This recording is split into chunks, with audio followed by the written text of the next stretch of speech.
조형 계획입니다. 형태를 만든다는 그런 개념으로 보시면 좋겠습니다. 형태라는 것은 점과 선과 면과 입체 이렇게 진행이 되고요. 점을 가장 기본으로 해서 이 점들이 많이 모이면 선이 되고요. 이 선이 몇 개 모이면 면이 됩니다. 이 면이 또 여러 개가 모이면 입체가 되는 그런 순서로 보시면 되겠습니다. 조형이라는 것은 시각적이며 공간적인 요소들을 통해 표현되는 것을 의미하며 이러한 것들이 포함이 됩니다. 그리고 색상이라고 하죠. 색상은 명도, 채도 이 세 가지로 구분이 되고요.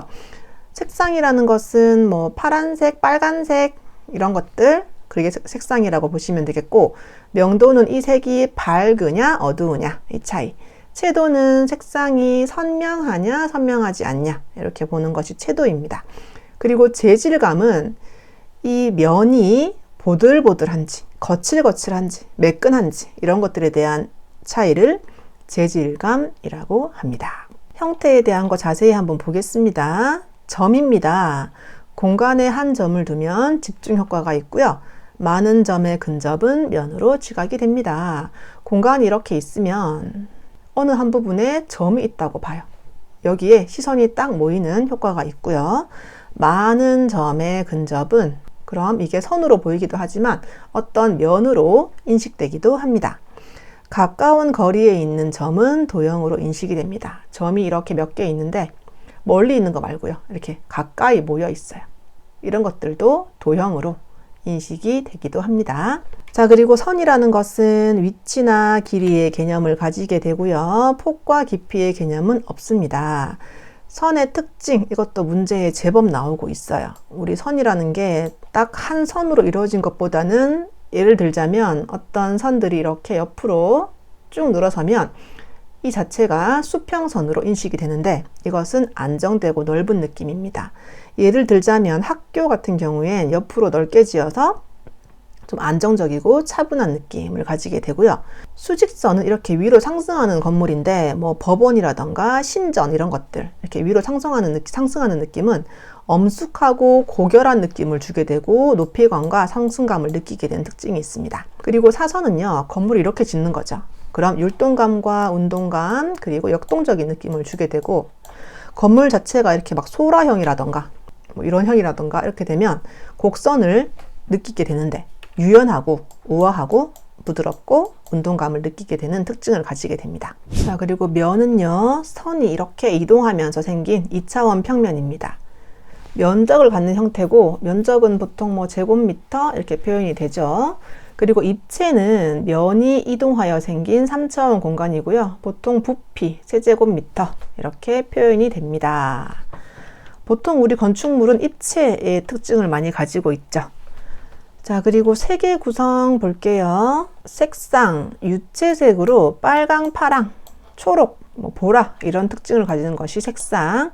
명도는 색이 밝고 어두운 정도, 채도는 선명하고 탁한 정도인데 선명한 빨강은 채도가 높고요. 불구스름하다라고 하는 건 채도가 낮은 빨강입니다. 색의 대비, 보색 대비라는 게 있고 한난 대비, 연변 대비가 있습니다. 자, 보색이라는 개념은 색상환에서 반대되는 위치에 배치한 거예요. 색상환 미리 좀 볼게요. 색상환이라는 건 이렇게 둥근 형태를 가지는 거예요. 이렇게 색이 동그라미 형태로 도는 것, 이것이 색상환입니다. 여기에서 반대 위치에 있는 것이 보색이다 라고 나오고 있어요. 빨강의 보색은 그럼 색상환에서 반대에 있는 것, 블루 그레이, 청록색이 빨강의 반대 색상이 됩니다. 그럼 빨강의 반대인 청록색, 이것이 보색인데 색상환에서 서로 반대 위치에 배치된 것입니다. 두 색을 섞으면 무채색이 됩니다. 두 색을 보색이라 하고 서로의 색상을 방해하지 않고 더욱 대비되는 겁니다. 예를 들어서 청록색 면 옆에 바로 레드가 있어요. 그럼 이 부분이 이렇게 각각의 채도가 높게 보이고 보색 관계로 인해서 서로의 영향을 끼치는데, 블루 그레이는 조금 더 푸른 느낌, 레드는 조금 더 붉은 느낌을 가지는 것이 보색 대비입니다. 자, 그리고 한난 대비라고 있어요. 차가운 게 한이고 따뜻한 게 난이죠. 차가운 색과 따뜻한 색이 같이 있을 때 더욱 크게 느끼는 거예요.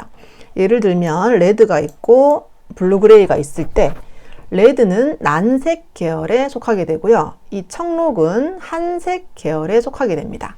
이것이 같이 붙어 있을 때 이 붉은색은 조금 더 따뜻한 느낌, 청록색은 조금 더 차가운 느낌을 가지게 되는 것이 한난 대비입니다. 자, 그리고 연변 대비는요, 변, 테두리, 어떤 색상이 이렇게 두 개 만나 있을 때 이 경계 부분이 명도 대비의 일종으로 두세 개 경계 부분이 실제 명암보다 강하게 느껴지는 거예요.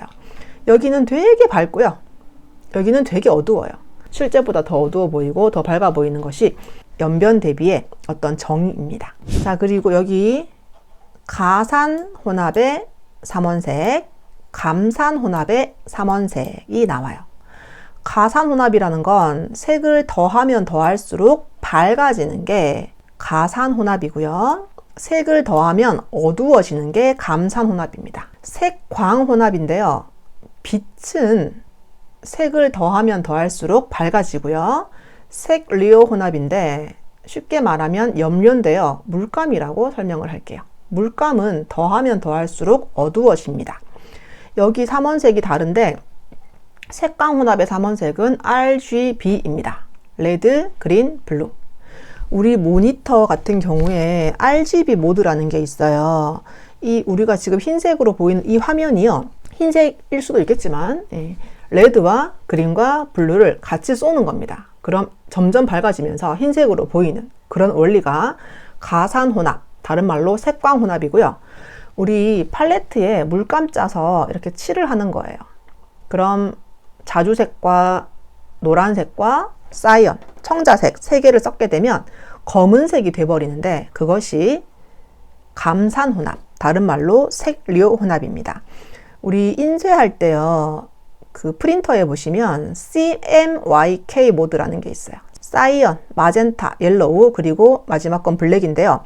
이 색을 섞어서 어떤 색을 만들어내는 그런 원리가 우리 프린터의 원리예요. 잉크를 섞어서 색깔을 만드는 거죠. 건축 형태의 구성 요소가 나오고 있습니다. 자, 먼저 제일 중요한 게 뭐냐면 우리 건물은 중구난방 짓는 것보다는 하나의 덩어리처럼 보이는 게 훨씬 더 많죠. 통일감을 보통은 가져요. 공통되는 요소에 의해 전체가 일관되어 보이는 것이 이 통일감입니다. 각기 다른 특성을 가진 조형 요소들이 서로 어울리게 관계되어 하나로 결합되는 특성이에요. 같은 크기의 연속, 같은 색깔의 사용, 일정 모듈의 반복. 예를 들면 이 빌딩은 이렇게 같은 크기의 창들이 보통은 많이 들어갑니다. 그래서 일반적으로는 건물 자체가 좀 통일되어 보이고 하나의 건물로 보이는 특징을 가지게 되고요.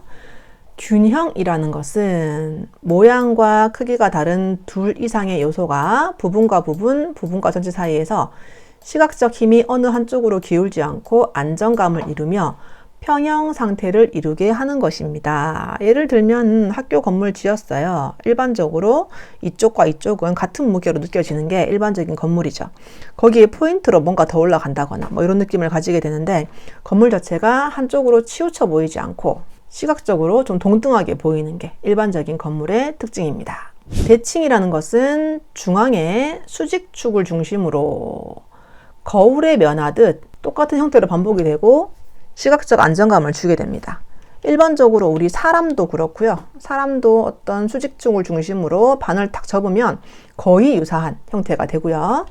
그리고 뭐 곤충, 나비 같은 경우에도 중간을 기준으로 딱 접었을 때 똑같은 형태가 되고요. 그리고 일반적으로 봤을 때는 반사, 대칭축을 중심으로 반대의 상이 좌우 대칭을 이루기 때문에 안정감을 주게 되고요. 반복이라는 것은 하나의 형태를 반복해서 나열해나가는 패턴을 이룹니다. 예를 들자면 뭐 나비, 날개 같은 경우에는 이렇게 같은 패턴으로 많이 이루어지게 됩니다. 그래서 반복적으로 이루어지는 것도 대칭으로 보고요. 회전 대칭도 많이 보고 있죠. 우리 꽃 같은 경우에 이렇게 중앙을 기준으로 이렇게 한 바퀴 도는 이런 거고, 우리 물결 같은 경우에도 이렇게 퍼져나가죠. 그런 것들이 방사되는 대칭입니다. 자, 그리고 비례라는 것은 부분과 부분, 부분과 전체의 크기와 비율인데요. 중요한 것은 비율입니다. 어떤 비율을 가지고 진행을 해야 됩니다. 대칭도 같은 크기, 뭐 비슷한 크기, 그리고 균형도 마찬가지의 개념을 가지게 되는데 비례해서 키워드는 수리적인 비율을 가져야 됩니다. 가로와 세로의 비율이 똑같은 것이 아니라 가로가 1일 때 세로가 1.618 이것이 좀 안정적인 비율이다. 가장 안정적이다. 황금 비율이다. 라고 정의를 하고 있습니다. 리듬감, 시각적인 강약이 규칙적으로 나타나고 있고 느껴지는 움직임, 반복적이거나 단조롭지 않아야 되며 변화가 있는 반복이 필요합니다. 자, 리듬 종류가 꽤 많은데 반복되는 것도 리듬감을 느껴요. 똑같은 크기가 이렇게 반복되는 것, 그것도 리듬감을 느끼게 되는 거고 점층은 점점 커지는 것, 이것도 리듬감을 느끼게 됩니다.